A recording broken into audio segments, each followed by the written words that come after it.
ఆ రోజుల్లో ఎప్పుడో నీకు తనకే మధ్య స్నేహము, ఆ మధ్యలో ఒక అమ్మాయి, ఆ అమ్మాయి కదా అది అయిపోయింది. అతను పెళ్లి చేసుకున్నాడు. రాజమౌళి వైఫ్ ఏంటో తెలుసు. వైఫ్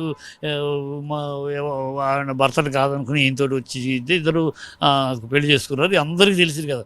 ఈ కథ బయటికి చెప్తాడేమో, ఈ విషయం చెప్తాడేమో, నన్ను ఇబ్బంది పెడుతున్నాడు, నన్ను కష్టపెడుతున్నాడు, నేను చచ్చిపోవటం తప్పు, వేరే మార్గలే ఈ పడికట్టు పదాలు మాట్లాడుతూ చెప్తే ఆయన చెప్పిన దాంట్లో, శ్రీనాథ్ చెప్పిన దాంట్లో ఎక్కడ కూడా ఒక నిర్దిష్టంగా ఇదిగో ఈ కారణం, ఇదిగో ఇలా నన్ను ఇబ్బంది పెట్టాడు, ఇదిగో నన్ను ఇలా ఈ విధంగా ఖర్చు పెట్టాడు, ఏమీ లేదు. ఊరిని ఏదో తాను మర్చిపోయి జనాలు ఎప్పుడో ఆయన సినిమాకి ఎగ్జిక్యూటివ్ ప్రొడ్యూసరు, జనాలు గుర్తులేదు, తను మళ్ళీ ఎస్టాబ్లిష్ చేసుకుంటానికి రీఎస్టాబ్లిష్మెంట్ చేస్తున్నాడో లేదా, ఎందుకంటే తను చెప్పి అందరూ స్నేహితులు తను చెప్పిన వాళ్ళు, ఇండస్ట్రీలో ఉన్న పెద్ద తలకాయలందరూ తనకు మిత్రులు అని చెప్తారు. మరి ఇంతమంది మిత్రులు ఉన్నప్పుడు ఈ 37 ఏళ్ళు ఇప్పుడు యాక్చువల్గా జరిగిన ఇప్పటికి 37 ఏళ్ళ తర్వాత ఆ విషయం తీసుకొస్తావు. అప్పుడే ఈనాళ్ళు ఏం చేసావు, ఈనాళ్ళు గోలుగిలు కూర్చున్నావా అంటే ఇక్కడ అతను చెప్పే దాంట్లో ఎక్కడా ఒక సహేతుకమైన కారణం కానీ, ఒక సజావైన న్యాయం కానీ కనపట్ల.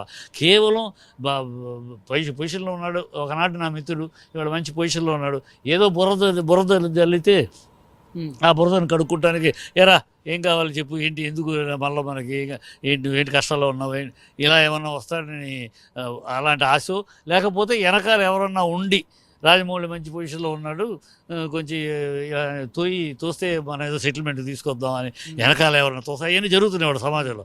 ఎవడైతే పొజిషన్లో ఉన్నాడో ఎవరైనా వాళ్ళలో ఎక్కడన్నా ఒక పాయింట్ పట్టుకుంటే లాగి వాడు పరుగు పొద్దున్న వాడు దిగొస్తాడు. ఇలాంటి ఆ కోణంలో జరుగుతుందా, లేకపోతే ఇతను ఇంకేమన్నా ఆశించి, లేకపోతే టోటల్గా మెంటల్గా డిస్టర్బ్డ్, మెంటల్లీ రిటార్టెడ్ మనిషి తెలియట్లేదు. ఎందుకంటే అతను మాటలు చూస్తా అంటే ఏం అర్థం లేకుండా ఉంది. ఎప్పుడో జరిగిందని ఇప్పుడు ఏదో మాట్లాడటం, పెళ్ళంటాడు, మేము ఇద్దరం కలిసి ఒకే రూమ్లో ఉందామా అంటే వద్దన్నాను, ఏం మాట్లాడతాడో అర్థం కాదు.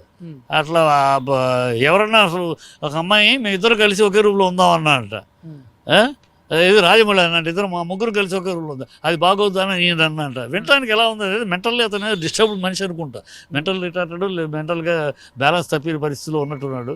అతను better go to mental hospital and psychology study చేయిస్తే బెటర్.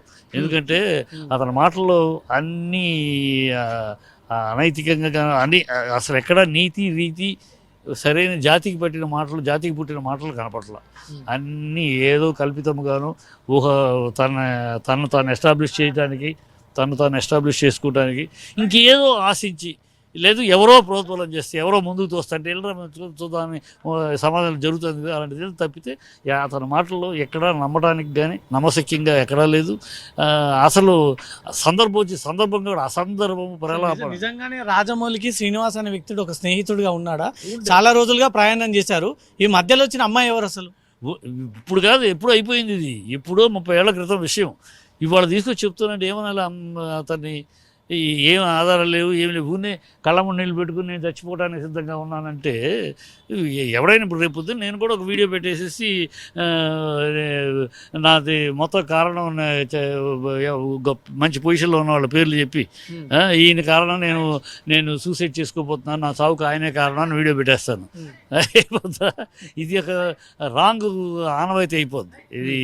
ఇది ఎంకరేజ్ చేయకూడదు, ఎంటర్టైన్ చేయకూడదు. ఇట్ ఇస్ ఫాల్స్ అండ్ కేవలం అతన్ని తాను 3 కారణాలు. ఒకటి, తను మర్చిపోయింది ఇండస్ట్రీ, లైన్లో లేడు, మళ్ళీ తన లైన్లో తెచ్చుకోవటానికి, గుర్తు తెచ్చుకోవటానికి తన ఐడెంటిఫికేషన్ క్రైసిస్ మీద చేసి ఉండాలి.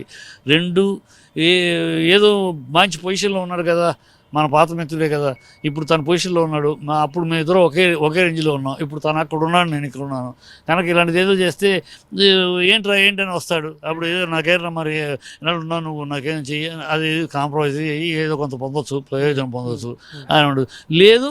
వెనకాల ఇంకో రకంగా రాజమౌళి మీద వేరే పగ ఉన్నవాళ్ళు, వేరే కోపం ఉన్నవాళ్ళు ఎవరన్నా ఉంటే వాళ్ళు ఏమన్నా ఇతను ముందు పెట్టి బ్లాక్మెయిల్ చేయొచ్చు.